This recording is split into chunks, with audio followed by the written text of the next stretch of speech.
no, I'm sorry, I only ordered one. You said coffee, coffee, coffee. No, see, I said coffee, coffee, coffee. Right. As in, I really need coffee, coffee, coffee. You know? Now, coffee, coffee, coffee is a saying, like an exaggeration. It's a funny, desperate cry for caffeine. It's just my thing, because everybody knows I drink a lot of coffee, so the day can't start until I've had my jolt. It's a bit. It's my bit. It's not a particularly funny bit unless you know me. Then, you know what? 3 coffees would be great. What do I owe you? Many begin with an inspirational quote, and my quote for today is, I don't need another inspirational quote, I need coffee. With over 450 million cups of coffee consumed per day, several questions came to mind. The first one being, why is coffee so popular? The second question being, can it be harmful? And the third one is, does it affect people differently? Growing up in a family with avid coffee drinkers, I wanted to learn more about coffee and what it does to our health, whether it was beneficial or harmful. And after witnessing my mom, who cut out coffee completely, and seeing the withdrawal she experienced, I began to question, how healthy is coffee? Aloha everyone, my name is Bethany Ancheta, and today I will be discussing 3 different topics. The first one being, why is coffee so popular, or the popularity of coffee. The second one is the harmful aspects of it, and lastly, does age come into play in the way that it affects us?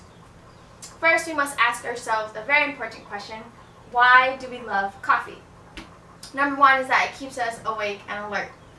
There is a specific element in coffee, which you all know is called caffeine, and it is through stimulants that wake us up. By definition, a stimulant by the prescription drug abuse states that it gives our body a fast jump start, boosting our alertness, energy, and attention. So how does caffeine do this? Well, there is a molecule called adenosine, and this is what makes us tired. However, when we drink caffeine or we drink coffee, the caffeine impersonates those molecules of adenosine, thus tricking our brain into thinking that we actually aren't tired. So along with coffee waking us up, there are also several health benefits. According to the article, 20 Good Health Reasons and to Drink Coffee, it has shown that it lowers risk in certain diseases such as Alzheimer's, Parkinson's disease, diabetes, heart diseases, and colorectal and liver cancer. Lastly, not only does coffee help us feel awake, alert, and reap health benefits, but let's be honest, it tastes really good. With so many different variations and styles of coffee, over 100 different styles of coffee beans, and over 20 coffee shops on Kauai alone, there are over hundreds of coffee drinks that is available to everyone. Now, if I were to ask you if you would like a cup of coffee, you would say yes, right? Yes. Well, if I were to say, Dad, if you wanted a central nervous system stimulant of the methazine class, sounds a little bit sketchy, right? Yeah, that's exactly what caffeine is. Now we'll be discussing the unpopular side of coffee, the harmful aspects. While caffeine does improve brain functioning, it is the world's most widely used psychoactive drug. A psychoactive drug is a chemical substance that changes brain function and results in alterations in perception, mood, consciousness, cognition, and behavior. Other drugs associated in this category are cocaine, MDMA, which is also known as ecstasy, bupropion, which is antidepressants, and ibuprofen, which is Advil. This just goes to show you that along with these other stimulants, caffeine needs to be taken in moderation. Because caffeine is placed in the psychoactive drug category, addiction is a common problem. Quoting Alina Petri in her article, Are Coffee and Caffeine Addictive? A Critical Look, she states, caffeine can become addictive through changes it causes in your brain. Additionally, drinking coffee often produces positive feelings, which encourage you to repeat the behavior.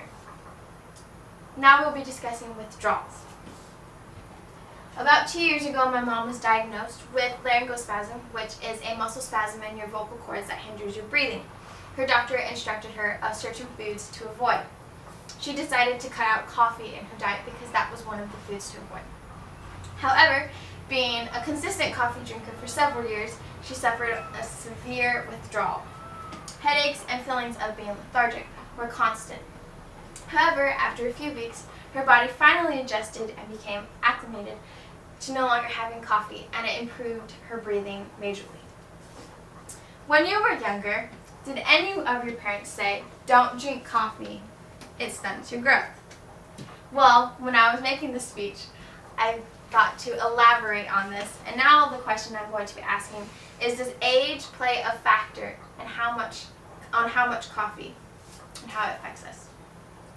In a statistic created by the NCA National Coffee Association, it said that in the past 3 years, between ages 13 to 18 years old, consumption of coffee has increased by 14%. Just a few days ago, I was having a conversation with my younger cousin who just turned 14. We were discussing coffee, and he said that he needs to drink coffee every single day, but one morning he decided to not drink coffee.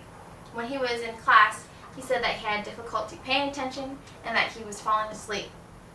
This was actually, for me, in my opinion, very concerning, knowing that someone so young as him, being only 14, had already created a dependency on coffee. So with that said, does coffee affect us depending on our age? Well, in a way, yes, because the younger we are, the smaller the dosage we need.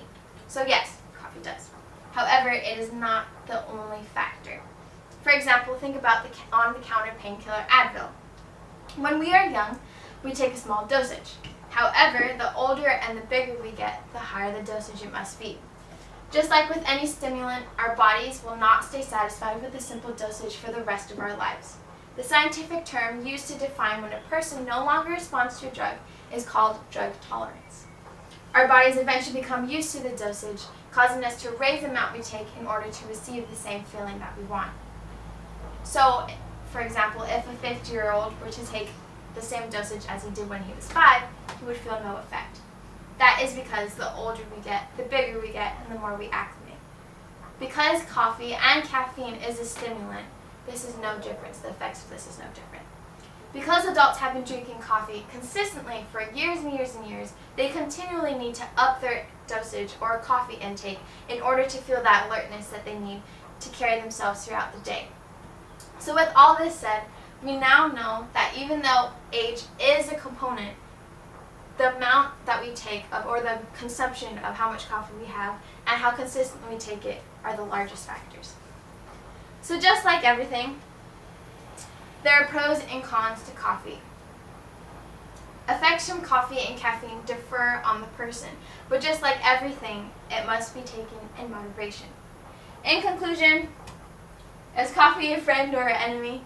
Well, because there is no definite research to show that coffee or caffeine has major health problems, it still causes addiction and dependency, and it is your responsibility as a consumer to decide how much is too much.